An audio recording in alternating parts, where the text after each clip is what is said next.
Petrolheads, je vous retrouve pour le deuxième épisode du Petrolheads Talk. J'ai l'honneur d'accueillir avec nous le directeur d'Aston Martin Casablanca, le fondateur du magazine Gentleman Drivers et le fondateur de l'événement Gentleman's Awards, Monsieur Ahmed Khsebati, qui a accepté directement de me rejoindre dans cet épisode-là. Donc bienvenue à toi. Merci Ismail. Alors Merci beaucoup. ça me fait énormément plaisir que tu aies accepté cette invitation parce que toutes les fois où j'ai eu l'occasion de te rencontrer, à chaque fois j'en sortais les étoiles plein les yeux parce que tu as des anecdotes vraiment folles à raconter. Grâce à ton aventure de Gentleman Drivers, Ouais, qui est un magazine qui est paru il y a 10 ans. tout à fait. Tu m'as dit alors que... Le numéro 1 est sorti le 5 janvier 2011. 2011, d'accord. Alors moi, il y a plein de choses que je sais pas de toi, parce que même si on échange beaucoup sur l'automobile, je sais Ouais, que tu as un parcours très riche, et j'ai envie de profiter de cet épisode pour que non seulement moi, mais même tous les passionnés automobiles ouais, qui suivent cette aventure en apprennent plus sur ça. J'aimerais beaucoup revenir sur les débuts de Gentleman Drivers, comment ça s'est fait, et j'ai aussi envie de parler de ta passion, comment elle est arrivée, de toi ouais, étant petit, comment c'est arrivé, et on va bien sûr parler de tous les souvenirs, tous les anecdotes, tous les moments challenging ouais, auxquels tu as dû faire ouais, face ouais, au fil de toutes ces années jusqu'à arriver aujourd'hui au poste de directeur d'Aston Martin Casablanca. ouais. Donc, euh, Bon, moi je vais commencer par le début. ouais, Cette passion automobile, comment, ouais, bah, c'est viral, je te le dis honnêtement, c'est-à-dire c'est viral. Moi, c'est-à-dire dans l'absolu, ma famille n'était pas très portée sur l'automobile. ouais, Mon père était décédé, ma mère c'était une veuve avec une voiture très normale, Simca 1100. ouais, Lorsque j'étais petit, avant même que nous ayons de la voiture, j'avais 6 7 ans, personne ne comprenait comment j'avais cet amour pour la voiture. Je te raconte un truc très très simple mhm, qui est ancré dans ma tête. Je renversais les babouches, mhm, 3 babouches, mhm, je m'asseyais comme ça, je renversais les babouches, les 3, et je mettais une ventouse par terre mhm, et je prenais une assiette. Et c'était ça mon jeu. Toute la journée, je faisais ça. Ou bien je collais une fourchette, pas je collais, avec un scotch sur une assiette et je faisais de la boîte à vitesse avec une assiette. t'avais les babouches pour les pédales en fait, Voilà, les d'accord. pédales et ça. Donc ça, je m'en souviens très bien. Je le faisais et tout le monde rigolait parce qu'ils ne comprenaient pas d'où est-ce que j'avais cette passion. Bon, De- j'avais, comme tous les jeunes, collectionné les petites voitures. Tout le monde ouais, m'offrait pour mes anniversaires, pour mes bonnes notes ou n'importe quoi, n'importe quelle occasion, m'offrait une petite voiturette. Et donc tu j'avais, restais jouer avec, j'imagine, des voilà, après-midi à jouer, voilà, toute j'imagine. l'après-midi, toute la semaine avec. Donc c'est ça en premier. Après, des anecdotes très bizarres. J'ai eu deux trucs très bizarres dans ma vie. Ouais, Parce que lorsque tu les fais en 85 ou 86, tu n'imagines pas ce qui va se passer après. Et donc en 85, j'étais en Angleterre. Ma mère m'avait envoyé un voyage linguistique. voilà, en voyage linguistique Ouais, exactement chez une famille. Euh, et on devait retourner le 21 juillet. Alors, je ouais, suis parti le 1er juillet, on devait retourner le 21 juillet. Et moi, je ne suis pas retourné le 21 juillet. t'es resté faire ça. Et le 21 juillet, c'était la date de la Formule 1 Silverstone à Silverstone. Et moi, j'étais à Tunbridge Wells. C'était un petit patelin qui était à 53 kilomètres de D'accord, Tunbridge Wells. d'accord. Donc le matin, chacun est sorti pour aller rejoindre le bus et aller à l'aéroport de Londres. Moi, je suis sorti avec mes bagages, je les ai laissés dans le jardin du bonhomme chez qui je créchais. Mhm, Et je suis parti à la gare, à la gare routière de Tunbridge Wells. J'ai pris le bus pour Londres. Je suis arrivé à Londres et j'ai pris un autre bus pour aller merci. À Sylvester. à Silverstone. Ouais, Et pour minimiser aussi les frais donc de Silverstone, parce que le circuit il est à l'extérieur aussi, donc je me suis tapé 10 km à pied ou je sais pas. ouais.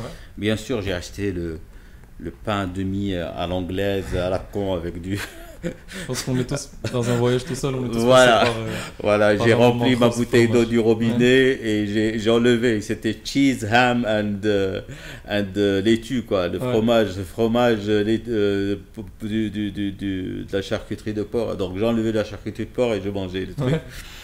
Et donc je suis arrivé à Silverstone le samedi vers midi ou 1 heure. Donc il y avait les essais. Ok. Je prends le ticket, donc je rentre, je fais les essais. Et enfin, je fais les essais, je regarde les essais. Ouais. Et le soir, ça se termine. Bon, à l'anglaise, tout le monde sur le gazon. Donc j'ai créché à la Belle Étoile. Ah, t'as dormi À là-bas la sur le Belle gazon. Étoile, sur Ah. le gazon. Il y avait 50 000 personnes. Les Anglais, c'est une race à part. Et qu'ils soient en Rolls, ou qu'ils soient en Aston, ou qu'ils soient en Porsche, ils campent. C'est vraiment un Une esprit belle philosophie. extraordinaire. Et donc le lendemain matin, j'assiste aussi à la, à la, à la course. Je me souviens très bien et c'était quelque chose d'impressionnant. C'était la voiture de Ayrton Senna, c'était une Lotus, John Player Special, la noire. D'accord. Et à ce moment, tu achètes le paquet de cigarettes rien que pour te... Juste pour t'approcher de Voilà. un peu de Senna. Ouais. Voilà, donc je me souviens très bien, c'était Prost qui avait gagné, il était sur McLaren. Et je pense la rousse, il y avait un Italien et la rousse, il était en 3e. La nuit après un Grand Prix comme ça, tes oreilles elles doivent Ah faire non, que mais siffler. tu es C'est dans un un- monde, tu es dans une, tu es transporté, je sais pas, c'est le nirvana.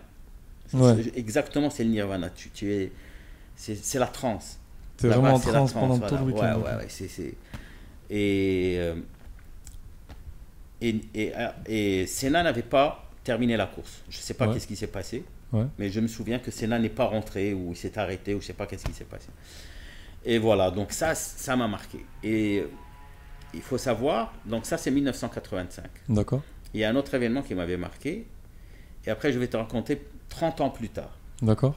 Donc 2000, ça c'est 85, 86 je pars en France, j'ai ma tante, j'avais une tante Allah yarhamha, qui était très riche, très sympa et tout ça, donc je D'accord. partais crécher chez elle.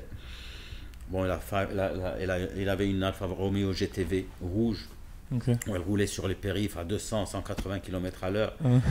Il n'y avait pas de radar, il y avait des Ah, limitations mais il n'y avait pas de radar. Et donc je partais, j'avais découpé d'Auto Plus, Mhm. une petite pub d'Henri Pescarolo. Il faisait des stages de pilotage D'accord. dans la région parisienne. Donc moi, je partais chez elle, j'avais découpé ça, je l'ai mis dans un portefeuille où il y avait ma carte nationale, mon permis et 0 dirham et le petit bout de papier. Donc je pars chez elle, je lui ai dit, on reste 2 jours, après je lui ai dit, elle me dit, qu'est-ce que tu veux que je t'achète? Chaussures, habillement. Ouais. Je lui dis non, je veux faire ça. Elle me dit non, tu es malade, toi tu es fils unique, ton père est mort, tu ne causes pas les pieds. Il n'y a pas de ça. Et donc je tire la côte durant 2 jours et le 3e jour elle se lève, elle me dit tu vas rester tirer la gueule très longtemps. Bon, allez, on y va. Donc elle m'inscrit, c'était 3000 francs pour un week-end, samedi et dimanche. Donc Ok. le samedi, le matin, c'était la 1,9 litre. J'ai été C'était 130 chevaux. C'était quoi comme type de voiture? La 205 1,9 litre. Ah, 205, d'accord, Ouais. d'accord, ok, ok. Et l'après-midi, c'était la R5 GT Turbo. Ouais, Et le lendemain, c'était un cours avec Henri Pescarolo. Henri Pescarolo, il faut savoir qu'en 86, il était au sommet de sa gloire, hein. Il avait déjà gagné 4 fois les 24 heures du Mans. En 84, il avait gagné les 24 heures du Mans avec Porsche. Et il avait déjà gagné, je pense, 72, 73, 74 avec Matra. ouais. Donc le mec, il était au sommet de sa gloire. Ouais. C'était le seul Français qui a gagné 4 fois les 24 heures du Mans. C'était The Man. Dans le monde dans la course automobile, quoi. Voilà, dans l'endurance, c'était The Man. Bien sûr, il a tout fait, lui. Il a touché Henri Pescarolo, il a touché à tout. Il a touché à la F1, il a touché à l'endurance, il a touché au rallye, il a touché à tout. Et il a fait même le tour du monde en avion, Henri Pescarolo. Ok. Il est C'est- recordman du monde. Il est recordman du monde en avion, hein. Tour du monde sans arrêt, sans ravitaillement. J'ai une estime énorme pour ces Ah, c'est- personnes-là qui vivent Ah d'adrénaline. non, toute mais leur vie, c'est le mec, un truc de fou. c'est un Iron Man dans tout ça. Et donc, je fais avec lui la matinée dans une biplace. Je ne sais pas laquelle, est-ce que c'est une Matra ou honnêtement, je ne me souviens plus. Mais je me souviens que, c'est-à-dire, j'avais pas pris petit-déj, mais même le dîner d'hier, il allait sortir tellement c'est violent, tellement les accélérations sont. J'avais ma tête qui faisait que ça, même avec la ceinture à Tu te 3 prenais points. léger au niveau de la Ouais, tête, ouais. j'étais comme ça, c'était incroyable. Et donc ça, c'est les deux anecdotes, les deux trucs qui sont arrivés. Qui ont forgé le. Oui, et après, alors ça c'est 86. 26 ans après, je passe Henri Pescarolo en couverture. Ouais. J'imagine que tu devais être comme un gosse à l'idée de lui raconter l'histoire. Tu ne peux pas imaginer. Ouais. Le mec, bien sûr, ne se souvient pas de nous. Oui, mais, ouais, il a dû Et faire nous, un milliard en de 86, stages. on n'avait ni portable, ni appareil photo, ni Ouais. rien. Tu pars et tu reviens, tu es content et c'est tout. Mm. Donc, je le passe en 2012 en couverture, en janvier 2013. Et en 2013, je l'invite à mon événement comme jury et membre d'honneur, les Gentleman Drivers Awards. Et il est devenu Un ami, un ami intime Ouais. qui est à tous mes événements, tous les six événements des Gentleman Drivers Awards, il était présent. Non, il y a un 2017 n'a pas pu venir parce qu'il a perdu son frère la même semaine. Oui. Donc il ne pouvait pas venir. Mais ça, c'est un. Ouais. C'est un sentiment incroyable de voir Voilà. que le gosse que tu étais Ouais, exactement. était tout content de faire un tour avec lui. Au final, ça devient. Tu le un ami, retrouves après ouais. 26 ans, c'est-à-dire de 86-2013. J'ai fait l'entretien avec lui en 2012 et c'était quelque chose d'inimaginable Ouais, pour moi. d'unique pour toi. Ça me donne la chair de poule là. Exactement. Juste, ouais, j'imagine, je comprends. Et même dans ma tête. Et l'autre truc Silverstone, c'est-à-dire je suis parti en 85 en vagabond ou en clochard presque, j'ai payé mon ticket. Mhm. Et 30 ans après, je suis invité par Nissan Mhm. pour faire des essais de la GTR Nismo sur Silverstone en VVIP. J'étais le seul du Maroc. Il y avait un Algérien et il y avait des Égyptiens.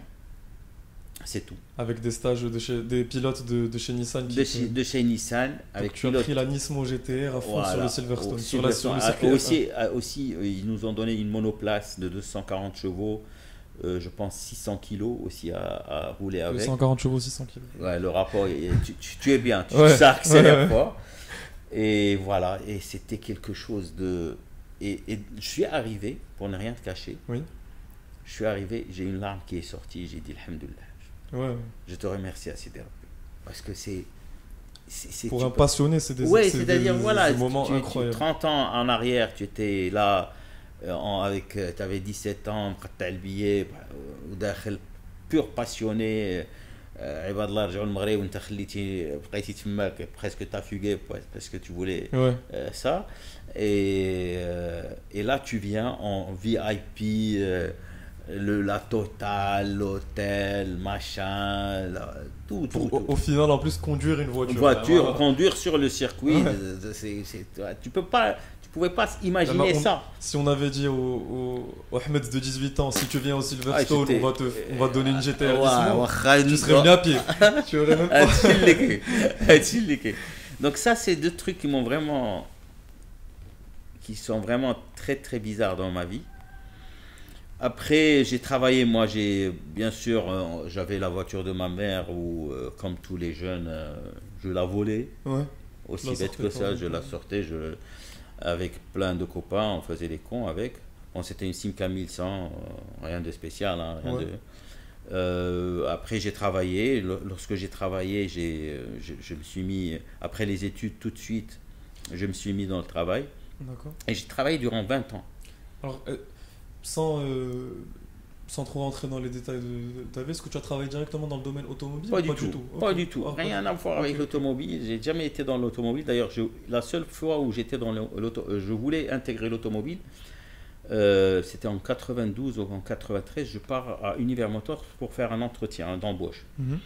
Donc, je rencontre Allah yadhkuru bi khair, Sil Herrach, qui était le DG. Et donc, on discute. Et puis, il me dit, toi, tu es un passionné. Attends, je vais appeler le président. Donc, il prend le téléphone et il appelle le président et lui dit, le président dans un autre bureau. Il Ouais. lui dit, si, est-ce que vous êtes disponible? Je lui dis, il était 6h30 du soir. Il lui dit, oui. Il me dit, j'ai un bon candidat qui est très passionné Et je voudrais vous le présenter. Donc, on sort de son bureau, on parle, le bureau c'est l'Araq, Ouais. et on commence à discuter. Alors, il me dit, parlez-moi de BM. Je lui dis, bon, BM, moi, je connais BM depuis la M1 jusqu'à la M6, la M635 CSI, la M5 et tout ça. Et 92-93, c'était les débuts de la M5, la 400 chevaux Atmo, le V8. Le V8. Ouais. Oui, oui. Euh, Celle avec les phares carrés derrière, Voilà. j'oublie toujours, c'est la E34. Voilà. E34, il me semble. Donc, Corrigez-moi si je me trompe. et il me dit, il n'y a pas de M1. J'ai dit, si, il y a la M1 de 79 de Giorgito Giugiaro. Et moi, je me suis toujours intéressé. Alors moi, bizarrement, c'est-à-dire, j'ai toujours été branché, puissance, freinage, tout ça, mais j'ai toujours cherché à connaître le designer. D'accord, tu as toujours eu ce... Oui, ou le pilote, ou l'ingénieur chef, parce que moi j'ai toujours dit, la voiture est faite par des hommes pour des hommes. Alors, ce que tu dis, je le comprends énormément, enfin je le comprends. C'est tellement évident pour moi parce que toutes les fois où je t'ai rencontré, à chaque fois qu'on parle d'automobile, tu es une des premières personnes avec qui j'ai parlé et qui m'a lâché de ces noms. Et je me disais, mais de qui il me parle? Qui sont ces personnes? Tu lâches toujours des noms de designers, des noms d'ingénieurs, tout ça, jusqu'à aujourd'hui. Et c'est plein de gens que tu as passé dans le magazine. Et donc, c'est à travers mes lectures. Moi, bon, comme je n'avais pas les moyens, je faisais que lire. Ouais. Avant, lorsque tu es jeune, tu es étudiant et tout ça, tu n'as pas les moyens. Il n'y avait rien. Il y avait la télé qui commençait à 6h30 du soir et s'arrêtait à 11h du soir, donc rien. C'est totalement normal. Et donc, pour assouvir ta passion, il faut lire. Et donc, tu achètes tous les magazines automobiles. Je pense que c'est une période dans la vie d'un passionné qui est floue, particulièrement. Ah oui, non, mais ton argent de poche, par exemple, tu pouvais rien faire, tu pouvais même pas te sortir en boîte l'après-midi, par exemple, le samedi, parce que tu as acheté. Moi, je suis collectionneur d'automobiles classiques, du numéro 1. Si vous nous regardez sur YouTube, ils sont derrière nous, vous les voyez en donc, ce moment. Automobile classique, je suis collectionneur du numéro 1, d'avril 83 jusqu'en août, je pense, 2017. Okay. Et ils ont fermé. Automobile classique a fermé. C'est-à-dire, ça me fait mal au cœur. C'est une icône du monde. C'est-à-dire, le seul magazine qui m'a inspiré de faire mieux, c'était Automobile classique. Moi, je voulais faire mieux qu'Automobile classique dans mon magazine. Okay. Et donc, je lisais de manière un peu trop de sorte que, c'est-à-dire, j'ai un cours d'histoire géo, et ben je mettais le bouquin d'histoire géo en haut et automobile classique en bas. Ouais. Et après, j'avais 6 en histoire géo et ma mère était furieuse parce que elle me dit, mais pourquoi? Mais tu vas pas passer l'examen avec ça. Donc ça c'est très très important. Et c'est-à-dire, automobile classique, elle parlait aussi des designers, des pilotes. Et ça, lorsque j'ai décidé de faire mon magazine, tout le monde a rigolé. C'est-à-dire, parce que tous les magazines automobiles au monde, il n'y a que des voitures en couverture. On parle que des voitures. On parle de la puissance, de la consommation, du freinage, du châssis, de la boîte. Et toi, tu as dédicacé ta philosophie était de centrer les choses. Voilà, c'est-à-dire, moi j'ai lancé un concept, je ne pensais pas que j'étais en train de faire quelque chose d'exceptionnel. Et j'ai dit, je vais raconter l'histoire de chaque des personnes. C'est-à-dire des pilotes de course, je vais raconter l'histoire chacun a son cursus, chacun a sa mosaïque. Ouais. Jamais tu trouveras la même mosaïque pour un patron de design. J'ai passé 27 patrons de design. Et ben, chacun a son cursus. Tu en apprends énormément en découvrant autant de gens différents. Les collectionneurs, j'en ai passé une vingtaine. Les gentlemen, les constructeurs, les pilotes, chacun a son cursus et chacun a sa mosaïque et chacun a sa propre expérience de la chose. Et donc, lorsqu'il te raconte ça, tu te dis, oh, c'est pas possible. Ouais. Et cette richesse, c'est ce que j'essaie de transmettre à travers mon magazine au lecteur. Que le 0 à 100, il est en 3.5 ou 3.7. Bon, Et là, la voiture, elle monte à 8000 tours, ou à 6000 tours, ou à 4000 tours, elle consomme du 22 ou du 16 ou du 9. On s'en fout, tout ça, à la rigueur. Moi, je m'en fous actuellement. Bon, à un certain moment, je m'en foutais pas, mais maintenant, je m'en fous. C'est ce que ces gens-là m'apprennent de leur vie, de leur carrière, de leur connaissance d'automobile, de leur connaissance. Et rien n'est arrivé facilement dans la vie de ces gens-là. Ils ont souffert, ils ont galéré, ils ont trimé comme des malades. Je pense que déjà juste quand moi je rencontre des gens comme toi qui me racontent leur parcours et qui me racontent en détail leur parcours, c'est-à-dire d'où ils ont commencé ou d'où ils en sont et à quel point ça devient jamais facile à aucun moment.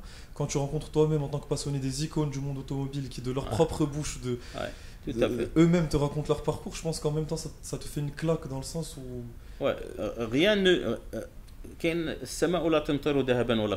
oui. Rien n'arrive comme ça. Il n'y a pas d'hasard.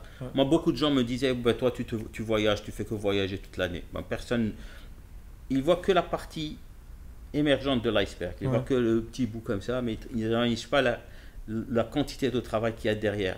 Lorsque tu pars à Genève pour faire 10 entretiens ou 12 entretiens, il y a 3 mois de préparation avant. Parce que moi, je ne viens pas de Genève, je viens de Casablanca. Donc, il faut que les gens te connaissent. C'est des mails, c'est 10 mails. Il faut que tu fixes des rendez-vous. Il faut que tu prépares les rendez-vous. Et il faut que tu prépares ton entretien avec le bonhomme. C'est-à-dire, moi, je dis n'importe quoi. Si je vais faire un entretien avec Hervé Poulain, au début déjà, par exemple, si je prends l'exemple d'Hervé Poulain. Hervé Poulain, c'est quelqu'un qui a... C'est un monde à lui tout seul. Hervé Poulain, c'est quelqu'un, s'il faut faire vivre sa vie, il te faut 400 ans. Tellement il a une vie pleine. Le mec, il est pilote de F1, pilote des 24 heures du Mans. Il a piloté pour BMW, pour Lambo, pour Venturi, pour McLaren. Il a lancé les pop cars. Bon, tout ça, moi, je le connaissais.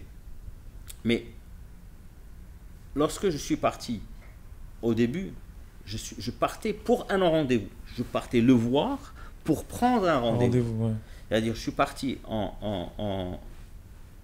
à Rétromobile 2012. Dans l'optique d'avoir un rendez-vous avec Hervé Poulain. Donc, je pars chez lui. Ils me disent, il faut venir le dimanche. Parce que lui, le samedi, il a la vente aux enchères. Il veut venir le dimanche. À quelle heure il arrive le dimanche? Il arrive à midi. Bien, donc j'arrive à midi. Et ils me disent, d'une manière assez agressive, non, monsieur, il n'est pas là. Revenez dans 3 heures. J'ai dit, madame, s'il vous plaît, moi je viens du Maroc, donc je ne vais pas bouger d'ici, je vais m'installer, je ne vais pas bouger d'ici jusqu'à ce que M. Hervé Poulain arrive. Ah, c'est pas possible. Ah si madame, c'est possible, je ne suis pas chez vous, je suis chez vous à la maison. Est-ce que je suis dans votre salon? Non. Ok, on est à Rétromobile, vous avez un stand Arcurial, j'attends M. Poulain et je vais le voir. Point, on arrête la discussion. Donc, 2012, il n'y avait pas téléphone 12 avec... tu attends, tu lis, tu profites, tu lis, tu regardes. Le mec arrive à 3 heures de l'après-midi et il a 15 personnes qui sont à côté de lui. Tu laisses l'attention un peu baisser aussi. Et après, tu pars le voir, tu lui présentes le magazine. Tu lui racontes des anecdotes sur lui parce qu'il est passé plusieurs fois, lui, il a raconté des trucs sur automobile classique. Il a fait une pub sur de la Ford Mondeo en 85. Il dit merde, ne me parle pas de cette pub, je m'en souviens. Tu vois, des trucs comme ça. Et tu dis ok, prends mon mail et envoie-moi. Et là, tu reviens, tu repars, tu rentres au Maroc et tu envoies un mail. Et c'est comme ça. La même chose pour Henri Pescarolo. Donc Henri Pescarolo, déjà je pars 2012, je partais à Rétromobile en février. Je pars aux 24 heures du Mans en juin, qui est entre le 15 et le 17 juin, à la dure. Je ne suis pas invité à ce moment en tant que VAV. C'est Casa, Paris, Alençon, parce que j'ai décidé de partir aux 24 heures du Mans 2 mois ou 1 mois à l'avance. Juste pour te couper très rapidement, les débuts de Gentleman Drivers, c'était toi qui te disait bon, je vais aller aux 24 heures du Mans, donc tout seul, Voilà, c'était un investissement de temps et financier, personnel, sans aucune invitation ni rien. Non, rien, basta. Ok, Donc ok.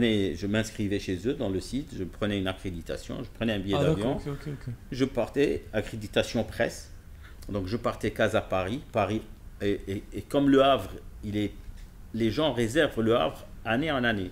Pour Donc, le Mans. Voilà, donc pas Le Havre, Le Mans. Le Mans, ouais. Donc tu peux pas venir et débarquer vers le Comme ça. mi-mai et dire je vais trouver au Mans ou crécher. Ouais, Impossible. ouais. Donc j'ai créché à Alençon, à 60 km du Mans. Donc Paris, Alençon, Le Mans. Et là-bas, il faut prendre la navette. Tu arrives. Le Mans, c'est une ville. C'est petit comme Le Mans, c'est- c'est 35 000 pas par jour. C'est 22 km environ. Tu fais à pied dans une journée. Hmm. Et là-bas, je suis parti. J'ai rencontré des gens. J'ai commencé à rencontrer. Alors, c'est là-bas où j'ai rencontré. Il y avait le stand Porsche. Et il y avait Dominique Gruber, qui est le patron de Porsche Marketing à ce moment. Et il me dit Ahmed, il y aura Henri Pescarolo qui va arriver dans le stand. Mhm. J'ai dit ok, je peux l'attendre. Il me dit oui, rentre, tu peux l'attendre. Donc j'attends Henri Pescarolo de 9h du matin jusqu'à 1h de l'après-midi. Mhm. Il Sans arrive. savoir à quelle heure il arrive. Ouais, tu attends. Donc il arrive, Henri Pescarolo, il y a 35 personnes qui sont à côté. Donc je laisse un peu l'attention tomber, je le laisse s'installer, je pars lui le voir, je lui donne un magazine, et je lui dis, je voudrais vous passer en couverture, il regarde, il dit 3 mots, prends mon mail, Mhm. il me donne son mail, au revoir. Il est froid, Henri, Ouais. il te connaît pas, il est froid. Et il s'est tourné, il est parti. Voilà. Donc je rentre au Maroc, j'écris un mail, et par exemple, Hervé Poulain, c'est un déplacement pour faire une couverture après. Mhm. Henri Pescarolo, Un c'est déplacement un déplacement pour. Alors, déplacement, moi, photographe, et à ce moment, mon photographe n'avait pas le matériel pour voyager avec. Donc, je louais le matériel d'un photographe qui se ramenait avec son matériel Là-bas. en France. Ok. Ça me coûtait une blinde. Ouais. Mais Hervé Poulain, on est parti chez lui, il nous a ouvert sa maison. Il nous a amené à, il appelle ça la citadelle égoïste, qui est dans sa ferme en Sologne. Mhm. Bah, on est le deuxième magazine au monde après BMW à rentrer chez lui. Ce qui est pas rien après BMW, quoi. Voilà. Ouais, c'est- Hervé Poulain, il est arrivé à 9h, il nous dit bon, j'ai 1 heure à passer avec vous. Vous 11h avez- du soir, on est resté ensemble. Il me dit vous crêchez à la maison. Ah Restez ouais. à la maison. Vous savez pourquoi vous voulez partir. Restez chez moi à la maison. Vous êtes parti de 1 heure Voilà, de 1 heure jusqu'à à- toute la journée à Voilà. passer ensemble à discuter Voilà. automobile. à Et rentrer, voilà. ça, C'était même pas décidé pour qu'il nous amène en Sologne. Et lorsqu'on a discuté, et c'est ça ce que je dis, c'est-à-dire, par exemple, Hervé Poulain, c'est quelqu'un qui a lancé les pop cars, les voitures, les voitures peintes Ouais. par les plus grands artistes. Artistes comme Andy Warhol, justement. la Andy M1. Warhol, Calder, Jeff Koons, César. D'ailleurs, il a participé avec la McLaren de notre ami, la McLaren F1 de Gordon Gordon Murray. Murray. Sur une F1, il était 13e. Là où sur la même année, où Yannick Dalmas, Ouais, quadruple champion du monde des 24 heures du Mans, que j'ai passé aussi, ouais. gagne avec McLaren. Ok, ok. Euh, En parlant de Gordon Murray, je pense qu'il est encore plus familier, quelqu'un de très familier au nom de tout Petrolhead, donc c'est le papa de la F1. c'est le Qui a lancé papa, récemment, c'est le papa de tout, le mec. Le ouais. mec, c'est le plus grand ingénieur de tous les temps. Hein. C'est un ingénieur de folie, Ah, c'est quelque chose. qui a lancé d'ailleurs sa T50 récemment, donc sa Ouais, propre... ouais. Je pense qu'il est- Alors le temps que je le trouve, ça m'amène à la question déjà que je voulais te poser. Et juste à vous dire que en face de moi, là, derrière une simple feuille A4 qui était imprimée, un truc comme ça, il y a un dessin fait à la main par Gordon Murray, Ouais, signé à la main. de la McLaren F1 et moi aujourd'hui je le vois quand tu m'as dit tout à l'heure devine ça ce que c'est, je t'ai dit c'est la T50 de Gordon Murray. Voilà. Ah, il y a Gordon Murray. Ouais. Alors là, ça c'est une couverture où j'étais en Angleterre, Ouais. j'étais invité par Bentley pour faire le numéro 100 avec Stephen Silaf, Ouais. le numéro 100 de... J'ai là à la maison. Voilà, bah, il est là. Et donc, comme je partais en Angleterre, il fallait amortir le voyage. Comme j'étais invité, Si tu pars, voilà. il fallait Voilà, maximiser voilà, le contenu voilà, quand tu es voilà. là-bas. Quoi, ouais. Donc moi, je l'avais rencontré en 2018. Je l'avais rencontré à Gordon Murray dans les allées du salon de Genève. Je le vois venir, lui, il est immense, je pense. Ouais, il est grande taille. 2 mètres avec sa crinière, cheveux un peu grisonnants. Et donc je m'arrête comme ça, je dis Sir Gordon Murray? Il me dit Yes. You know me? كيفاش you know me? كيفاش جا العالم كله؟ المهم بقينا كنتذاكروا وريتو المagazine قال لي super, tiens mes coordonnées et puis si tu es de passage tu passes chez moi. Il y a un truc qui est super des anecdotes que tu me racontes en général de ce genre de personnes parce que moi je te regarde avec des yeux énormes quand tu me dis que tu as passé Horacio Pagani, Christian Van Koenigsegg, Gordon Murray, Ralph Lauren. Ils sont tu me dis d'une simplicité et d'une accessibilité au final quand tu es là devant déconcertante. toi. Ouais, c'est déconcertante. Ça. Ouais. Déconcertante. Ça fait chaud. En tant que passionné, parce qu'une des premières conversations qu'on a eu toi et moi, c'était, je sais pas si tu te rappelles, à Marrakech au X-Drive Experience avec BMW. Et quand on était posé comme ça le soir dans la tente, et bon, on parle de Pagani et tout ça, et toi tu commences à me dire que tu as vraiment vu ces personnes et tout. Ouais. Mes yeux se sont ouverts comme ça et tu me racontes les anecdotes.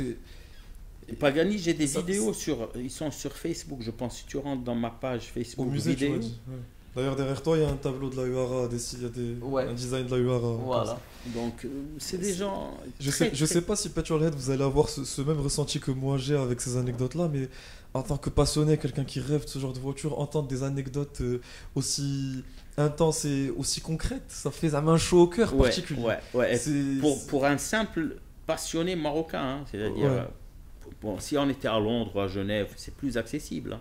Ouais. Mais partir du Maroc, faire un magazine et être référencé, c'est-à-dire je suis référencé, ces gens-là.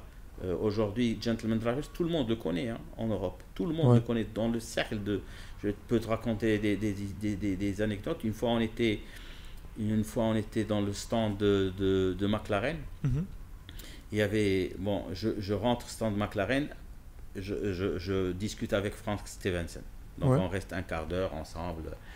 Après, je le laisse, je pars discuter avec Chris Godwin. Chris Godwin, c'est l'ingénieur-chef de la P1 GTR. D'accord. 52 unités, c'est pilote, il est pilote et ingénieur. Donc ça, il conduit la voiture, il sent ce qu'il aime pas et il va derrière tout. Voilà. Ça. Donc, on termine la discussion, je me tourne, je trouve Ron Dennis. Je pars discuter Ron Dennis. Qui Ron Dennis, c'est McLaren. Ron Dennis, c'est le président de McLaren. C'est comme Enzo Ferrari pour McLaren. D'accord. Okay. C'est lui. Il avait 25%, il est shareholder de 25%, actionnaire. Et c'est lui qui est depuis 64, il est le président de McLaren. D'accord. Bon, il a été évincé par les actionnaires en 2018 ou 2019. Ok. Un jeu violent. Ouais. Mais il était violent lui aussi. Donc on lui a fait un mauvais coup. Mais bon, il avait 79 ans ou 80 ans, c'est pas grave. Et je termine de discuter avec lui, je me tourne, je trouve Akram Oujé. Akram Oujé qui est l'actionnaire principal de McLaren, qui a 25%, qui a la société TAG, TAG. Exactement, TAG Heuer aussi. Là, ça n'a rien à voir avec TAG Heuer. Ah, d'accord. TAG, c'est Technology Advanced Group. On parle de l'armateur d'armes. Non, Akram Oujé, bon, ils sont tous, il est franco-saoudien et syrien. Est-ce que tu sais que ce Akram Oujé là, c'est le père de Akram Junior que tout le monde connaît aujourd'hui. Tout à fait. Et donc, lui, c'est un calibre aussi. Ouais.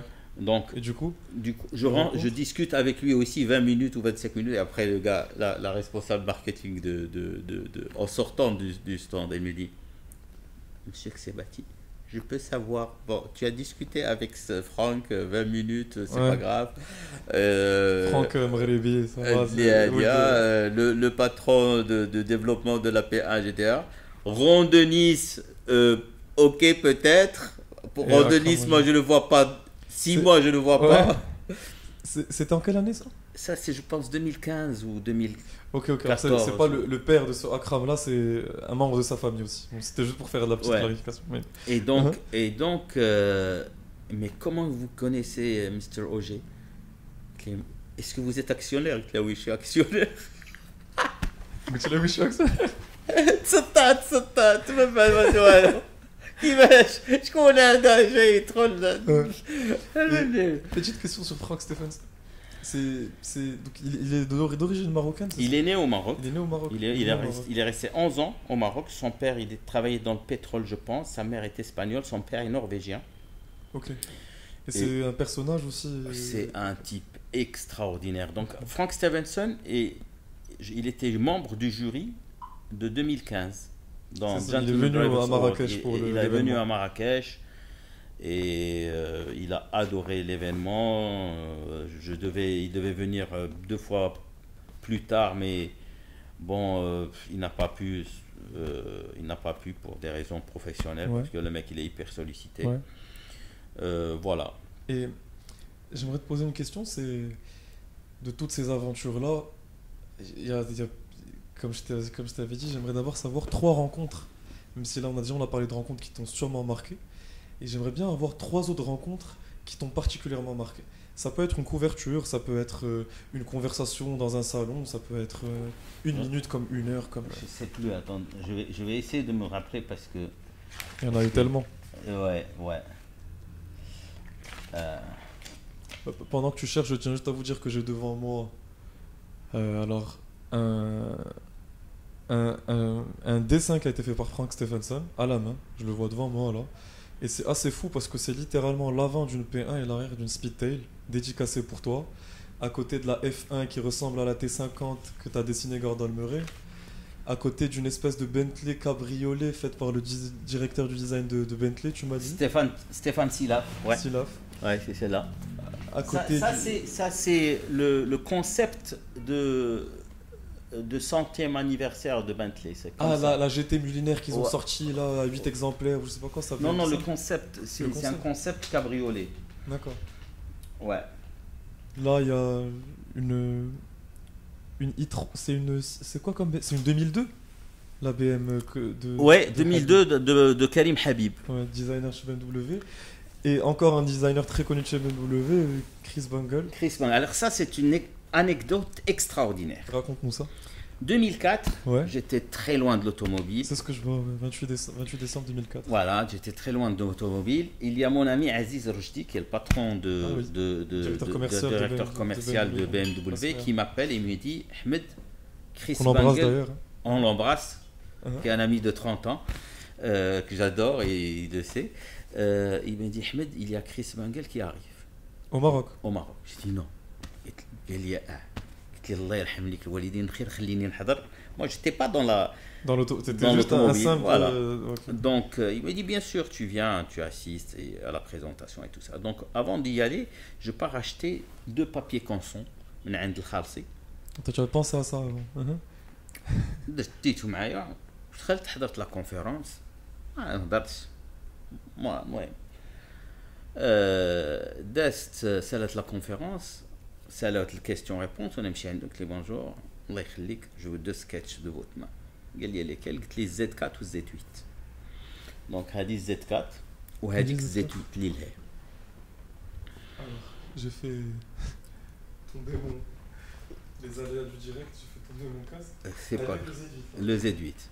Et donc, je termine.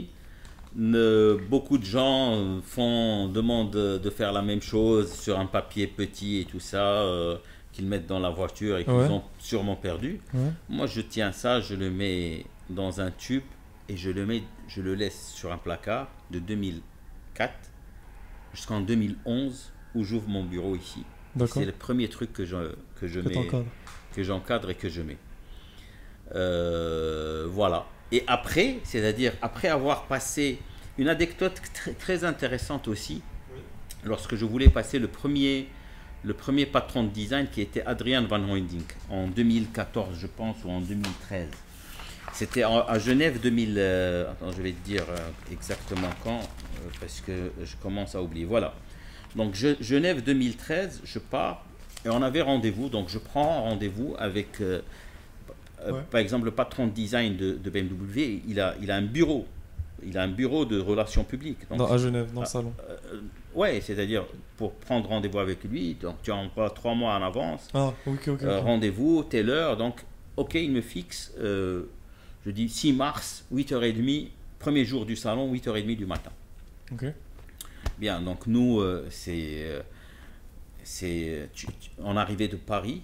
On arrivait de Paris à Genève. On a crêché le soir. On se lève à 5h30 du matin parce que tu n'es pas à Genève, tu es loin. Pour des raisons économiques, parce que Genève c'est 2500 € la nuit durant le salon, donc tu crèches à 80 km ou à 100 km. Donc tu arrives à 7h30 pour entrer parmi les premiers. J'arrive au stand.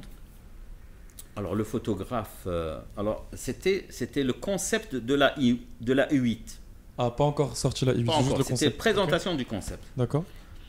Et ils avaient encadré la voiture d'un cadre en verre, mais très proche. Ouais. Et le mec, le photographe, il me dit Ahmed, c'est pas possible de prendre le shooting comme ça. C'est-à-dire, c'est trop proche. Ray-Ban Jej, c'est impossible de faire. Il me dit regarde s'ils peuvent nous enlever la vitre. Donc je pars parler à la responsable, comme que je connais, qui est une dame, très grande amie à moi. D'accord. Elle me dit Ahmed, écoute-moi bien, ça, c'est pas mon rayon. Je peux pas. Chacun a ses prérogatives. Moi, je peux pas aller t'enlever ça. Parle au patron du stand. Parce que de BMW. Donc, je pars chercher le patron du stand. Il me dit quoi? Tu es malade? Ça, c'est un concept car. Personne ne peut enlever ce vitrage. Personne. Même Adrien ne peut pas enlever le vitrage. J'ai dit alors? Il dit mais alors, débrouille-toi. C'est comme ça ou pas? Eh ben, je lui ai dit, allez vous faire foutre, c'est pas comme ça. Alors moi, je m'en vais. Ok. Et donc, j'ai dit, dites qu'on route. J'ai held, parce que pour ne rien te cacher, C'est hors de moi. frustrant de faire des efforts. Voilà, exactement. Dès le film, فهمتيني.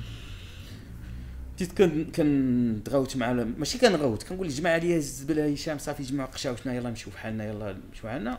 Et la scène a été vue le stand de BMW, ils ont une mezzanine fort. La mezzanine fort, c'est généralement le board qui j'entends monsieur, je me tourne, ouais, quel est le problème? Avec un type hyper bien fringué, machin, tu vois, le mec. J'ai dit, le problème, c'est que nous arrivons du Maroc pour faire un shooting avec Adrian Van Hooydonk à 8h30. On ne peut pas faire le shooting dans ces conditions avec la vitre, elle est à même pas à 50 cm de la voiture. Ouais. Et voilà mon magazine, voilà les gens que j'avais passés. Donc j'avais déjà passé Hervé Poulain et Henri Pescarolo. D'accord. Yannick, Yvan Muller, et bref. Il me dit, on va résoudre ça tout de suite, mais d'un calme. Tu savais pas qui c'était encore? Et aujourd'hui, je sais pas qui c'est. Ah, ok. Et le mec, il s'est tourné. Le directeur du stand qui m'avait dit non, allez vous faire foutre, c'est comme ça ou pas autrement. Il lui dit, vous enlevez tout. Et ils ont tourné. Et les mecs, en 10 minutes, tout a été enlevé. Ouja, Adrien à 8h30, on a fait le shooting. Et ça s'est super bien passé. D'ailleurs, c'était le premier. Alors, Adrien Van Hooydonk, c'est le premier patron de design que j'ai passé. Et aujourd'hui, je suis le seul au monde où j'ai passé 27 patrons de design. Tous 27 patrons de design. Tous. De McLaren, Renault, Porsche, Rolls-Royce, Bentley, Aston. Zagato, c'est même pas. Zagato, moi, je le considère pas en patron de design. Zagato, il est considéré comme constructeur. Constructeur, maintenant. Okay, ouais. D'accord. Michael Mower, patron de design de Porsche. Louis de Fabry-Becker, Touring Superleggera. Lorenzo Ramaciotti, Qui t'a fait l'Alfa là? l'Alfa Romeo. C'était le patron de design d'Alfa Romeo? C'était le patron. Alors Lorenzo Ramaciotti, c'est un type extraordinaire. C'est un des plus grands designers de ces 30 dernières années. Mhm. Il a fait toute sa carrière, 31 ans, chez Pininfarina, en tant que patron, 8 ans en tant que designer. Et les 22 dernières années, il était patron de design et directeur général. Ok. Et il est sorti à 59 ans à la retraite. Et le président de Fiat, de FCA, qui est Ah, je sais pas du tout. Moi, je m'y connais tellement Bref, pas en PDG, en ouais. grand automobile. le président de FCA qui est mort, d'abord j'ai en tête ça, il l'a nommé président-directeur général design, Ok. groupe Fiat, toutes branches confondues, de Fiat, Alors, Alfa Romeo. Alors, est-ce Abba. que ce monsieur-là est le père de la 8C du coup? C'est le père de la 8C, c'est le père de la 4C. 4C, ok. D'ailleurs, il a dessiné la 4C. C'est le père de la Giulia. Il a travaillé sur la Giulia. C'est le père de la Levante parce qu'il travaillait en transversal. Ouais. Lui, il a travaillé sur les 308, des 308 et même des 260, voilà, des mondiales jusqu'en 2015. D'accord. Donc le mec, il a toujours été Ferrari. une encyclopédie. Non, Pininfarina. Il était Pininfarina avant. Il a travaillé sur Maserati aussi. D'accord. Il a travaillé. Pininfarina, c'est carrosserie ou c'est le même design? Non, Pininfarina, il est carrossier designer. D'accord. Mais Pininfarina est designer officiel de Ferrari de 1974. Ouais, jusqu'à récemment, là, il n'y a même pas. Voilà. Il dessine toujours chez eux sans mettre le nom. Sans le Pininfarina. Ah, d'accord, ok, je savais pas ça. Ouais. Ça, je savais pas. Voilà. Ça Donc, voilà. Et j'aimerais beaucoup que tu nous racontes comment ça s'est passé avec. Déjà, Gordon Murray, tu nous as dit que c'était un chic type. Et comment ça s'est passé avec, par exemple, deux de mes idoles, hein. Là, c'est mon petit moment un peu personnel parce que moi, j'ai entre guillemets grandi en regardant Automoto et Turbo. Ouais. Et quand j'ai vu l'histoire de Horacio Pagani ou de Christian von Koenigsegg, ou surtout Christian von Koenigsegg qui est ni ingénieur ni designer. C'est des petits génies. C'est des grands génies. C'est des bosseurs. Et dans quel sens? Dans tous les sens. De ce que tu as absorbé de ces grands noms d'automobile. Le mec qui décide de lancer une marque, il n'y en a pas beaucoup, hein, ouais. Une marque automobile, avoir l'ambition de lancer une marque automobile, moi j'en connais 3 qui ont réussi, hein, c'est-à-dire un peu plus, peut-être 4. Il y a Koenigsegg. Koenigsegg, il a encore l'avantage, c'est qu'il fait lui-même son moteur. Il fait tout lui-même. Il fait tout, il fait même ses jantes. Ouais. Ces jantes sont les plus chères au monde, 22 000 € la jante. Ouais. Le seul, je pense, si je dis pas de bêtises, le seul personne avec qui il collabore, c'est Rimac pour tout ce qui est hybride et électrique. Non, actuellement. Ouais, mais actuellement. Avant, tout ce qui était thermique, c'était voilà. Ouais. Rimac, maintenant, il Rimac collabore avec tout le monde. Ouais. Il collabore même avec Pininfarina sur la Battista, il collabore avec Porsche. Ouais. Porsche est rentré dans le capital. Exactement. On parle d'un... C'est un génie aussi, Matteo Rimac. Ouais. Je l'ai passé tu l'as passé. C'est un génie, ouais. le mec. C'est un génie. Moi, je l'ai rencontré en Genève l'année où il présentait la Rimac de 1900 chevaux. La Rimac One, je suis resté comme ça. Le mec, il avait 29 ans ou 28 ans. C'est ça, c'est ce qui Et le mec, il a commencé l'électrification de sa voiture sur une 325i électrique. Ouais. Avec des copains. Maintenant, ils sont 1200 personnes. Avant, ils étaient 4 personnes. C'est la société qui a grimpé le plus au monde en termes de volume et c'est-à-dire elle a pris du poids. Et Hyundai, le groupe Hyundai est rentré dedans. Porsche est rentré dedans. Maintenant, on parle d'un montage financier où il se peut que Bugatti passe sous la coupole de Rimac. D'accord. C'est fou. C'est un truc de délire. Du coup, pour continuer sur le... Et donc, ces gens-là, c'est... Bon, par exemple, Pagani, lui, il a travaillé avec Lambo durant 20 ans. Oui.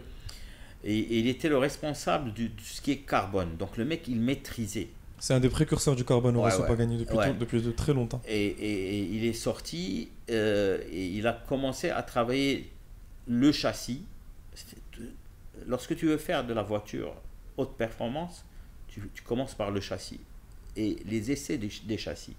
Après, tu places la carrosserie et tout ça. C'est des sortes de mulets. Et j'ai connu quelqu'un qui a travaillé avec Koenigsegg, avec Pagani. Mais je n'ai pas le connu, je l'ai passé en couverture. C'est Loris Bicocci, Ah, Bicocci, d'accord. qui est un pilote d'essai. C'est le pilote d'essai de la Vérone aussi et de D'accord. la Chiron. C'est un des rares pilotes qui roule à plus de 400 km/h. Ils sont certifiés 400 km/h. Donc, et il m'a parlé des essais, des premiers essais où les voitures se tordaient, tellement les châssis se tordaient sous la puissance du moteur dans les virages. Et donc, il revenait pour ressouder, pour refaire, pour retravailler les châssis. Le nerf de la guerre, quoi. Quand on entend parler des essais, refaire, et lui, il est dans le nerf de tout ça. Lui, c'est la finesse d'un développeur, c'est ça. C'est-à-dire, il y a les pilotes de course et il y a les développeurs des voitures. C'est pas la même chose. Un pilote de course de F1, généralement, tous ces gens-là, tous les Hamilton, Vettel, Verstappen, il y a quelqu'un qui leur prépare la voiture. Par exemple, chez Ferrari, il y a Marc Gené qui prépare les voitures à 90-95%. Et les derniers 5%, c'est le pilote officiel. Qui donne ses retours. C'est comme dans les courses de... Il y a le lièvre. Dans les 800 mètres ou les 1500 mètres, il y a le lièvre qui tire le champion pour qu'il donne son meilleur. Oui. Mais voilà. Mais eux, par exemple, ils disent pourquoi Marc Gené ne peut pas participer à la F1, c'est-à-dire il n'est pas pilote F1, parce qu'il n'a pas ce millième de seconde parce que de je ne sais quoi qui fait qu'il est plus rapide. Non, c'est-à-dire lorsque tu prépares la voiture, tu n'es pas comme tu es dans la course. Les conditions de la course, psychologiquement, mentalement. Voilà, c'est autre chose. Et donc, ces gens-là, ils savent préparer les voitures pour un constructeur, pour les rendre fiables, pour surtout le châssis qui doit être très fiable. Surtout à haute vitesse. Parce que lorsque tu mets un V12 Pagani, Mercedes, AMG de 750 chevaux, le châssis doit encaisser le coup. Sinon, tu prends un virage, il te tord. Je pense ce qui est remarquable, c'est que les constructeurs qui font ça à la base, c'est des budgets astronomiques, des grosses équipes, alors que là, c'est certes un certain budget, mais c'est beaucoup plus artisanal. Ouais. C'est beaucoup plus artisanal. Ouais. Je pense que ça se sent là. Oui. C'est artisanal. C'est des gens qui ne comptent pas. Ils ne comptent pas leur vie, ils ne comptent pas leurs heures de travail. Ouais. Travaillent surtout, 2 ans, 3 ans, sans un jour de repos. Ni samedi, ni dimanche, ni famille, ni rien. Il faut savoir que Koenigsegg aussi, à ses débuts, après les premières années de travail sans voir le bout du tunnel et tout, toute son usine a brûlé avec tous ses documents, toutes ses recherches, tout ça. Koenigsegg, c'est un type extraordinaire. Moi, je l'ai rencontré en 2014, je pense. On a passé un très beau moment ensemble.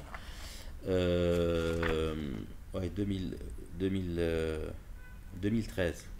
C'était Genève 2013. Le mec, c'est un génie. Comme lui, il y a Pagani, il y a Koenigsegg, il y a Ralf de Bess de Double Motor aussi qui a reçu quelque chose d'exceptionnel. Qui d'autre dans ce... Il y a Brabus qui est exceptionnel. Avec une histoire très sympa, l'histoire de Brabus. Qui d'autre comme ça? Rimac. Les grands constructeurs comme Pininfarina, Italdesign, c'est des compagnies qui ont 80 ans, qui ont 100 ans. Italdesign, à part leur dernier concept récemment qui était basé sur la Nissan GT-R ou quelque chose comme ça. Qu'est-ce qui fait... Je connaissais pas avant. Moi, alors Italdesign, c'est le bureau de design de Giorgito Giugiaro, qu'il a fondé en 1968. D'accord. Et il a commencé à travailler. Un de ses premiers clients était Volkswagen. La première Volkswagen, c'est Giorgito Giugiaro.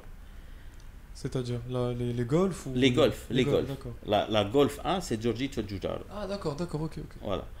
Et donc, il avait une relation exceptionnelle avec le groupe. Et bien sûr, tous les constructeurs italiens étaient chez lui. Alfa Romeo, Fiat. Il a fait des Ferrari aussi. Lamborghini Gallardo, c'est lui. Ah ok, je savais pas. D'accord, tout ça je savais pas. Voilà. Donc, BMW M1, c'est lui, Giorgito Giugiaro. Mhm. Donc, à un certain moment, comme il était ami avec Pioche, et Pioche, Pioche c'est l'ex-président de Volkswagen, qui vient de mourir en 2018. D'accord. Pioche, c'est lui qui a fondé ce groupe de cette manière. Vague, ouais. Parce qu'avant, c'était Volkswagen, c'était Audi. C'est lui qui a rassemblé. tout rassemblé. C'est vraiment un génie de l'automobile. Et donc, la modestie des gens. Parce que Pioche était, à un certain moment, ingénieur Audi. Mhm. Il demande à Giorgito Giugiaro de venir chez lui apprendre pour comprendre le design. Ok. Et le mec, il vient, il reste 1 an chez Giorgito Giugiaro à Turin, un apprenti, un stagiaire, mais il fait l'importance du design dans l'automobile. Parce qu'avant, l'automobile allemande, c'était l'ingénieur qui décide. C'est-à-dire que tu fais le moteur, tu fais le châssis, tu mets le design extérieur. Mhm. Les Italiens ont toujours été précurseurs en termes de design. Et ça se voit aujourd'hui et toujours, c'est-à-dire les voitures italiennes, c'est toujours waouh. Les anciennes Maserati, les anciennes Ferrari. Voilà. Donc, il a compris l'importance du design et il donnait beaucoup de travail à Giorgito Giugiaro, les Audi 80, les Audi. Jusqu'à la Bentayga, c'est Giorgito Giugiaro. C'est Ital Design qui est à l'origine du Bentayga, d'accord, ouais. je savais pas. Voilà, donc et ils sont rentrés au capital Diallo. Okay. Et chaque année ils grandissaient jusqu'en 2017, je pense. Ils ont racheté les derniers 5% et lui il est sorti, Giorgito Giugiaro. Ital Design. Ouais, et il a fondé CFG. Non, Giorgito G, Giorgito Fabrizio Giugiaro, JFG. Ok. Pas loin, à côté. Uh-huh. Ital Design, ok. Voilà, et il continuait à travailler. D'ailleurs, GFG a travaillé sur le Bentayga bin, lorsqu'il était encore, je suis actionnaire Ital Design, ou m'li hello GFG. Ouais, d'accord. Et c'est lui, par exemple, Giorgito Giugiaro, c'est la W12 de Volkswagen. Il a le concept car. W12 de Volkswagen. C'était un concept W12 Mito. Est-ce que c'était celui qui était avec un 3 cylindres diesel Là, c'est un V12 monumental. Okay. En parlant de voiture, je me suis rendu compte. Alors ça, c'est Giorgito Giugiaro. Je rêvais de l'accrocher. Parce que toujours, il paraissait dans automobile classique. Et il avait fait une photo, lui et son fils. Parce que c'est le seul père et fils designer au monde. C'est-à-dire que tu peux être designer, mais tu n'es pas héréditaire designer. C'est le seul au monde, père et fils designer. Et toi, tu as refait J'ai refait la même chose. Comme celle que tu as vue dans l'automobile. Et je le rencontre par hasard. J'étais au Salon de Genève en 2016. Et un ouaqf quand je la NSX, la nouvelle NSX. Quand elle était dévoilée. Ouais. Et lui est à côté de moi et il me dit elle est pas mal, hein. Et je regarde. Halka. Je me dis, Monsieur Giorgito Giugiaro. Il me dit oui, vous me connaissez. Je dis, mais qui ne vous connaît pas? Et il me dit ah bon, enchanté. Et je lui dis alors moi j'ai toujours mes magazines avec moi, toujours. C'est-à-dire Genève, je suis un mulet, je tirais 25 kilos de magazines avec moi. Ah ouais, ok. Voilà, donc je sors un magazine, je lui dis j'ai passé celui-là, j'ai passé celui-là. Il me dit ah bah super, je les connais tous, ils sont passés chez moi aussi. C'est comme mes enfants. Et donc il me dit bien, donc prenez mon mail. Voilà, donc il m'a donné sa carte visite. Et tu as fait le. Et je suis passé lui faire l'entretien en 2018 lorsque je suis parti en Porsche. Ah oui, ok. Je me En rappelle Italie. de Headley. Je t'avais déjà un ami sur Facebook, je regardais un peu tes. Ouais, voilà, donc on était parti chez lui et là-bas on a fait l'entretien et je l'ai pris en couverture, lui et son fils Fabricio. Et en 2018 aussi, je l'ai invité à mon événement Et il est venu. et il est venu Et au pour Gentleman pour Drivers l'histoire Award. pour l'histoire de la couverture, en fait, pour vous imaginer, c'est que dans le magazine que toi tu lisais, Automobile Classique, la couverture qu'il avait fait avec son fils, Non, pas la couverture, parce que une eux, photo qu'il y avait à dans l'intérieur. D'accord. Ouais, Donc la photo que toi tu avais vue, tu as refait un peu la même pour ta couverture. voilà. Ok, ok. Moi, j'ai une mémoire visuelle très importante. Mhm. C'est-à-dire, comme c'était mon bouquin de chevet, ce magazine. Donc, D'ailleurs, devant moi, il y a le livre dédicacé Giorgito Giugiaro. voilà. D'accord, Donc, ok. donc, toute cette pile, c'est Livre dédicacé.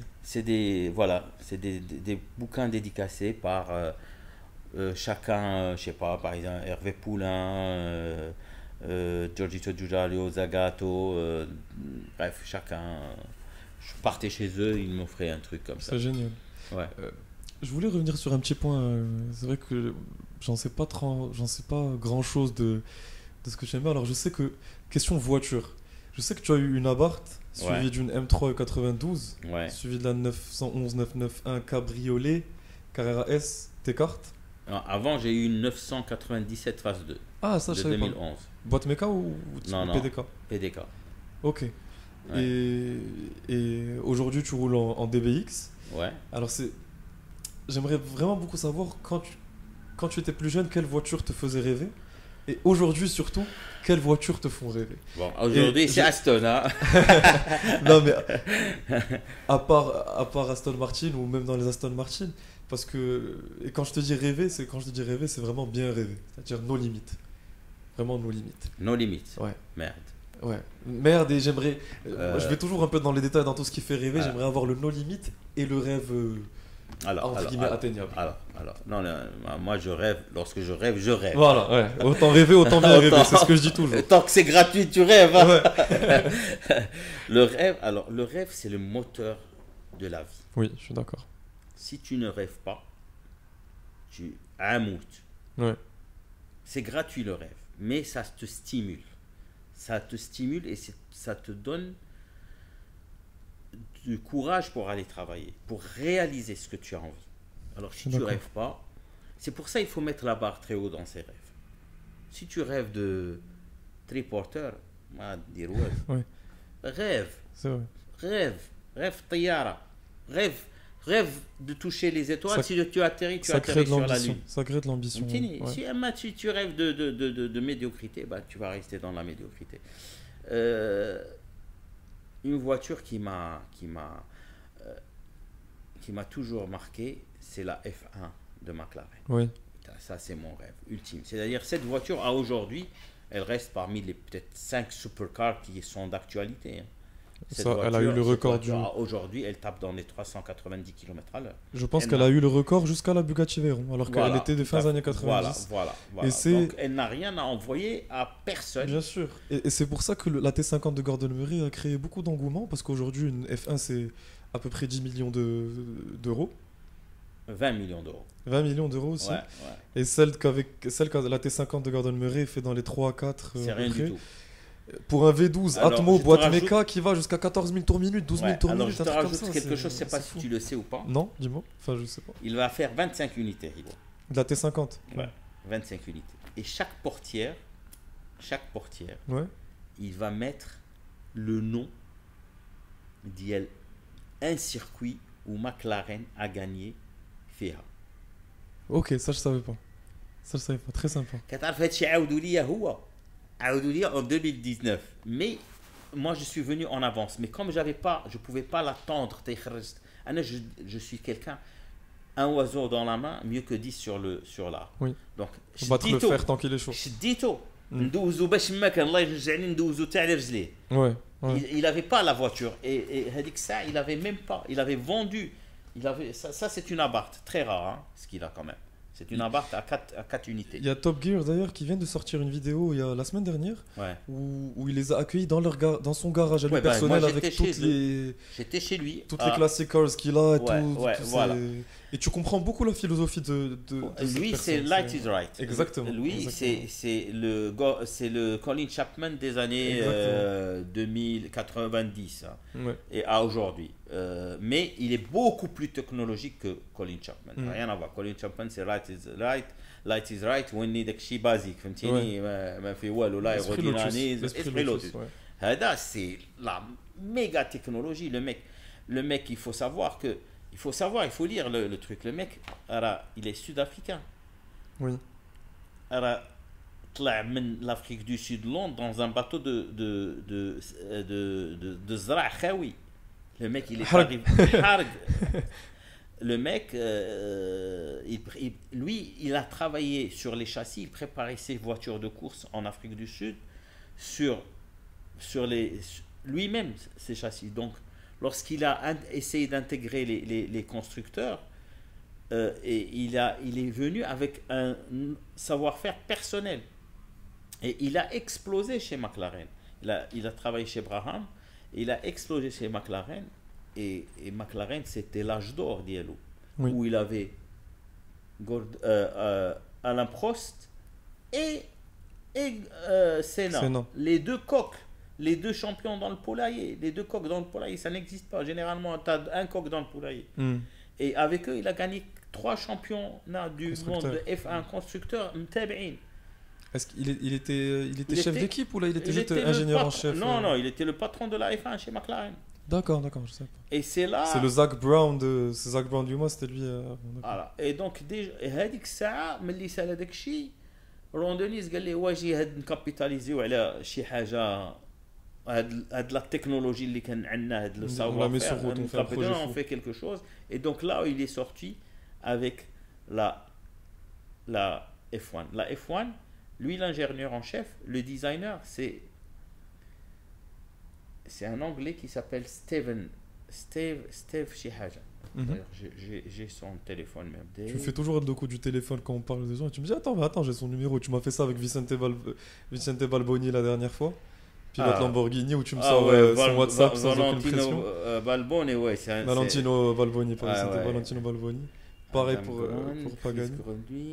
À part la McLaren F1. À part la McLaren F1, la F40. La F40, ouais. F40. La F40, c'est... Alors la F40, une 959. Oui. Ou mieux, allez, on va aller mieux. Il y a Guilty No Limit. Une ref. Yellow Bird. 959 elle là, est... Oh. Là, tu connais ref? Oui, je connais ref, bien sûr je connais ref. La Yellow Bird. J'ai l'image en tête là. Mais j'ai l'impression que c'est basé sur une 959. En 87, je vois à quoi ça c'était la guerre des constructeurs. C'était Porsche contre Ferrari. Porsche, elle avait lancé la 959 450 chevaux. Oui, c'est bon, je l'ai sous les yeux. Ok. Et la Ferrari خرجت la F40. وهذيك الساعه les deux c'était les deux hypercars ديال الوقت. Exact. Et avec ça, ils tapaient les deux à peine 300 km/h, 302, 305. Déjà ref avec la Yellow Bird. Drop 346 km/h. Mais c'est 305, 346, 346 km/h. Il les a mis à l'amende, comme on dit. Et aujourd'hui, ref, aujourd'hui la ref, la nouvelle, la Yellow Bird full carbone, c'est 1 million d'euros. Et il est magnifique. Ouais. Et moi, je l'ai passé en couvre, ce monsieur. Ce monsieur est un génie aussi. C'est-à-dire du flat six boxer de Porsche qui développe maintenant Porsche ou LED 700 chevaux avec la GT2. Tout ça, mais avant, c'était 280, 200. Et lui, il développait 600 chevaux, 700 chevaux. Ouais.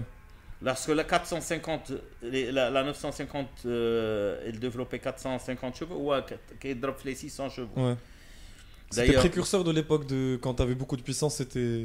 c'était pas comme maintenant où tu Et- entends des 800 chevaux, Ouais, c'est ouais. normal. Ouais. Et d'ailleurs, c'est lui qui donne les motorisations à Ralph de Best, au W Motors, à la Lycan. Ah oui, c'est vrai, le moteur est rough. Ouais. Et ils ont même la boîte PDK d'ailleurs. Oui, ouais. oui. Alors, lui, il donne boîte, moteur et freinage. Non, freinage, c'est Brembo, mais suspension. Ok, Voilà, donc, Moi, ça va. Euh, Le trio de rêve, c'est McLaren F1, F40 et la Yellowbird ou la 959. voilà, la Yellowbird, c'est parce que c'est encore plus exclusif que la 959. De... Ouais. Et, et quand tu étais petit, qu'est-ce qui te faisait rêver? Ah, je rêvais de tout. Les- Ouais, ma Kenwa le Haska, donc tu rêvais de tout. Hein. Je rêvais de tout. les Lycan, ouais. Je rêvais des. J'aime bien moi j'aime bien tout ce qui est puissant. J'aime bien les V12, j'aime bien les V8. Même si la voiture est un peu lourde, mais elle récupère par la puissance. Ouais. Les AMG, j'aime bien les 600 chevaux, les motorisations. D'accord, J'adore toi les tu aimes V12. beaucoup les motorisations Voilà, d'Apple. non, D'accord. c'est-à-dire, un constructeur, c'est de l'orfèvrerie. Il faut voir, par exemple, là chez nous, j'arrive, il y a des rapides qui arrivent avec des V12, ça démarre. Ouais. C'est une symphonie. Incroyable. Ah, et là, la voiture, elle a 10 ans, 15 ans, et tu démarres, pas 15 ans, elle a 10 ans, la rapide, elle a 10 ans. Mais il y a des V12 qui arrivent, des Vanquish de 2003, 2004. Le mec, tu tournes le moteur, c'est de l'orfèvrerie. Ouais, 12 ouais. soupapes. Artisanal. de fou. Voilà, 24 De- soupapes, V12. D'ailleurs, la rapide, futur collector à coup sûr, je pense. Ah, ouais, il y en a eu 1600, je pense, donc, à travers le monde. Ouais. Donc, Non, ça va être quelque chose ça va être quelque Ouais. chose de beau.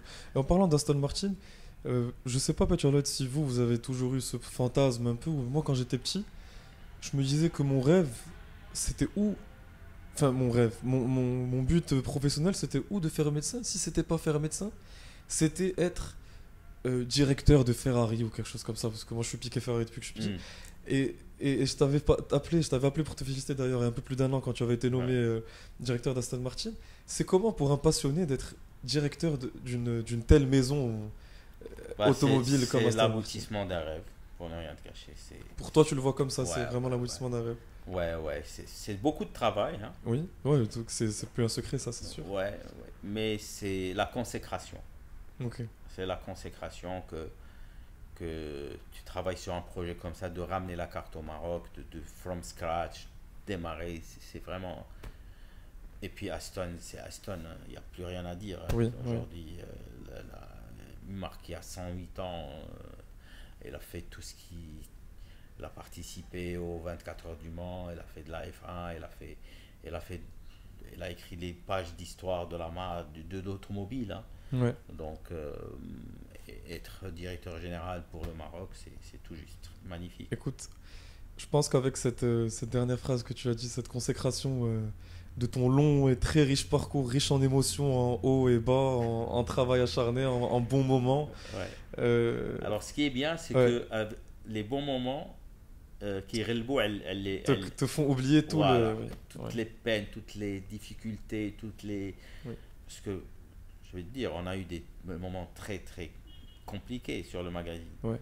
Mais, alhamdoulilah, après, tu vois le résultat, 10 ans après, 120 numéros, tous les grands du monde de l'automobile sont passés en couverture. Ouais. Tous les patrons sont passés en couverture. C'est un projet tout le monde incroyable. connaît Gentleman Drivers en Europe, chez les constructeurs, tout le monde me connaît là. Ouais. J'atterris à Genève, tout le monde me salue. Je pars à Villa d'Est et tout le monde me connaît. Ouais, génial. Donc voilà, c'est Pour magnifique. pour le passionné qui Voilà. jouait chez lui avec les babouches et la fourchette et l'assiette, voilà. c'est un bel aboutissement. Voilà, Ouais. donc alhamdoulilah, serdat Allah al-walidin. Et beaucoup de travail, et beaucoup d'humilité. Il faut vraiment être très rasser pour rentrer ces gens-là. Et il faut de la connaissance. Ce que je dis aux gens, les jeunes, il faut de la connaissance, il faut lire. La passion automobile, c'est comme de la géologie. C'est des strates. Je suis totalement d'accord. Des strates. C'est-à-dire, tu peux pas.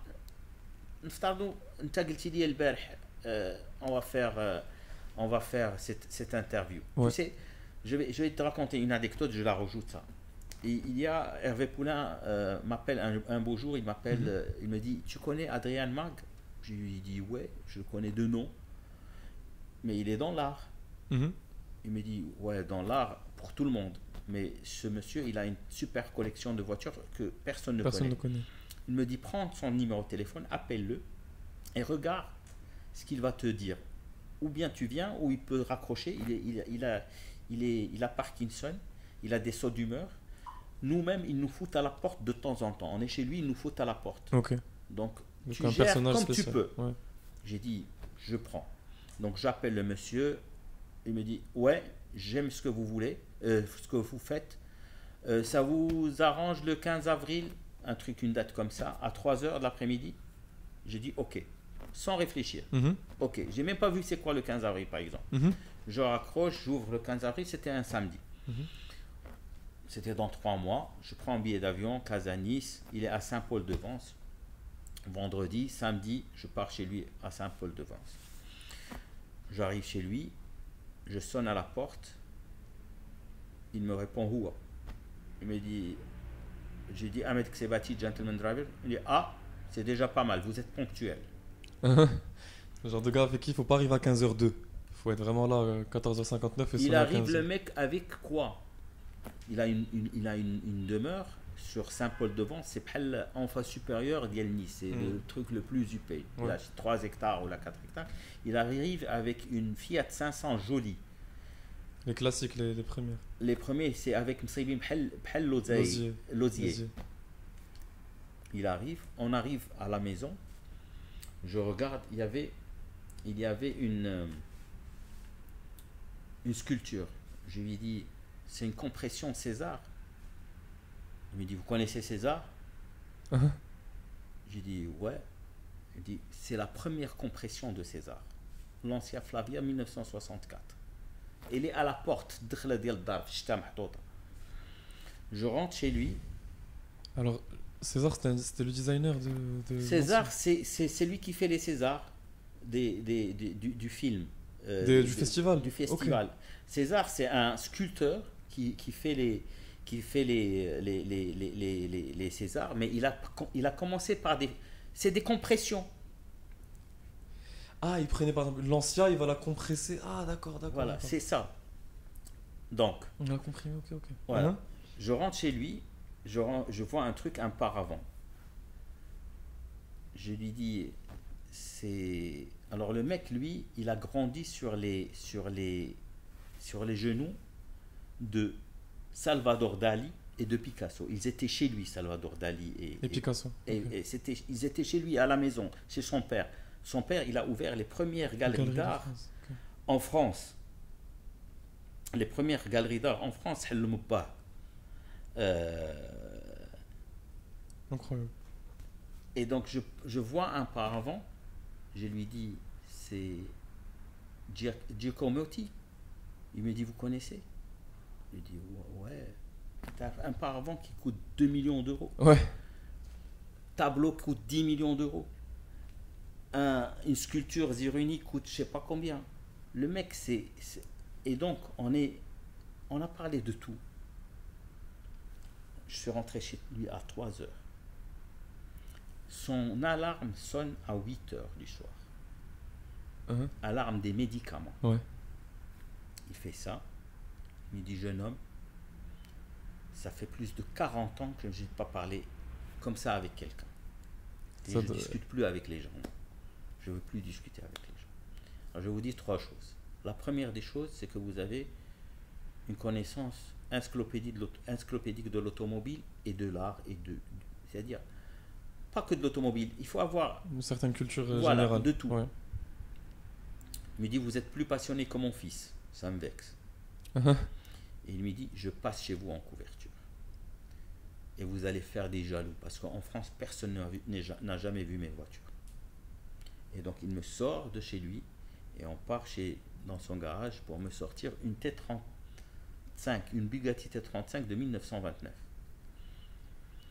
Et il a une Alfa Romeo 6C Zagato de 1931 aussi. 1931. Un truc de délire.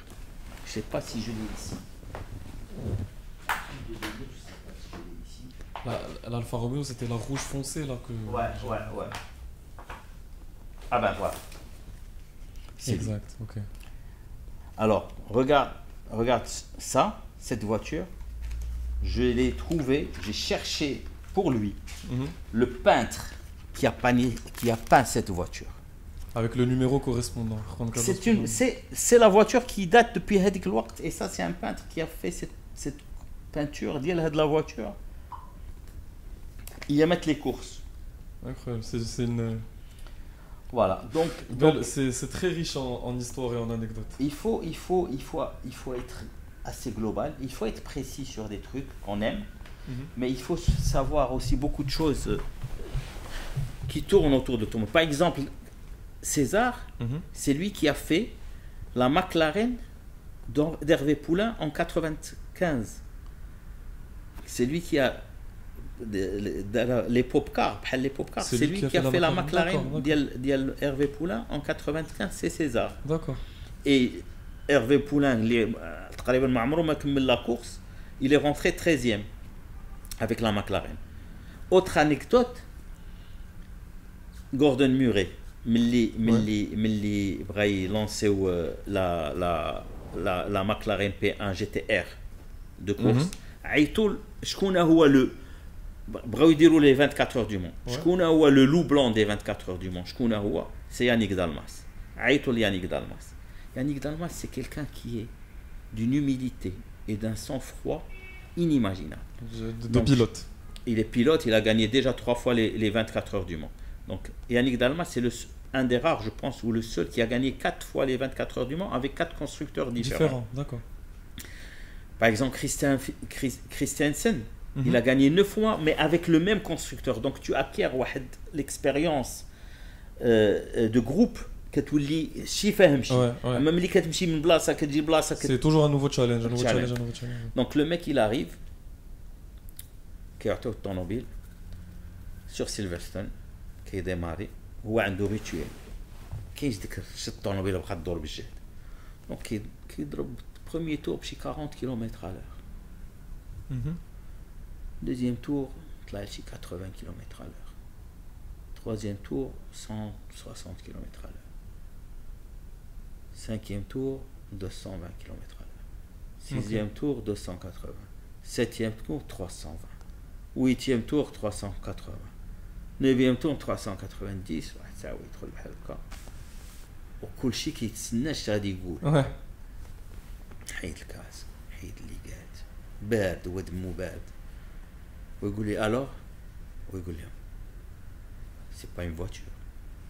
كتعرف يقول لي غادي نسخف غادي نطيح ملي قال لي سي با اون فواتور صاي جالي طومبي زعما. تيتي لا tu as vu ça devant. لا هو كيعاود هو. اوكي كيقول لك سي با اون فواتور صافي انا قلت صافي سي لا ميرد زعما التماره اللي ضرب لها كامل. ويقول لي سي ان افيون دو شاس. Ça c'est Gordon Murray qui t'a dit ça. Ah d'accord. على يانيك دالماس. Ah d'accord, ok. Gordon Murray كيعاود على يانيك دالماس ملي جاي ايسي لا فواتور. Et donc ils étaient ils ont respiré parce que كتعرف شنو التماره اللي ضربوا وتجي تقول لي سي با اون فواتور غتقول زعما سي دو لا ميرد ولا شي حاجه تسوي لي sang-froid des pilotes comme ça c'est. Et donc le mec il gagne avec première participation de McLaren en endurance en 24 heures du Mans, il gagne avec McLaren les 24 heures du Mans avec Yannick Dalmas. Et la deuxième voiture, la 13e, مع Hervé Poulain. Ouais. Ça, c'était la F1 GTR, tu veux dire? La F1 GTR. La F1 GTR. Ben écoute, je pense qu'on pourrait rester encore jusqu'au lendemain. Ouais, exactement. Alors, une petite chose, les trois, Hervé Poulain, Yannick Dalmas, Henri Pescarolo, je les ai ramenés tous les trois en 2014 au Gentleman Drivers. Ou كان معاهم هادو Hervé Poulain, c'est 12 participations. 11 participations. Yannick Dalmas, 12, هي شحال؟ هي 23. Plus 33 participations ديال Henri Pescarolo. 23 plus 33 هي شحال؟ هي 56 participations. وتزاد عليهم الله يرحمه Max Cohen Oliva 22 participations. j'avais dans mon événement 76 participations aux 24 heures du Mans. Il faut qu'être que dans les 24 heures du Mans pour باش avoir تلقاهم quelque chose comme هاد الربع. Là, c'est ولا la soirée des pilotes ديال Porsche اللي كدير في Rétromobile. Bah, écoute, on espère qu'on aura l'occasion qu'on aura l'occasion de voir un autre Gentleman Drivers Award dans le futur. Inch'Allah. On sait pas de quoi le futur est Bon, fait. pas 2021, Ouais, c'est sûr. كوي عاوتاني. C'est 2020 c'était كوي. نتمنى والله. Je peux que te remercier pour cet agréable moment d'anecdote automobile qui, je pense que même ceux qui écoutent ce podcast ou qui le voient doivent avoir des étoiles plein les yeux d'entendre autant d'anecdotes. Ouais, j'espère que j'ai essayé de transmettre un peu ma passion et mes Écoute, rencontres. Tu l'as très bien fait et j'en ai appris beaucoup sur toi aussi, sur ton parcours. Donc je te remercie énormément pour le moment, ça m'a fait énormément plaisir de partager tout ça. Ramadan Karim à vous Et à tous les auditeurs. Je vous remercie vous aussi d'avoir écouté ce podcast. Merci beaucoup. Merci pour tous vos retours d'ailleurs sur le premier podcast. Ça m'a vraiment motivé à continuer. Ça va vraiment être comme ça la saison 1. Je vais essayer d'avoir encore d'autres invités ou partager encore toujours plus d'anecdotes automobiles. N'oubliez pas de vous abonner à la chaîne YouTube ou à Apple Podcast Spotify pour ne pas rater les prochains. Et je vous dis à la prochaine pour de prochaines aventures. À la prochaine. Merci et au revoir. Merci Ismaël.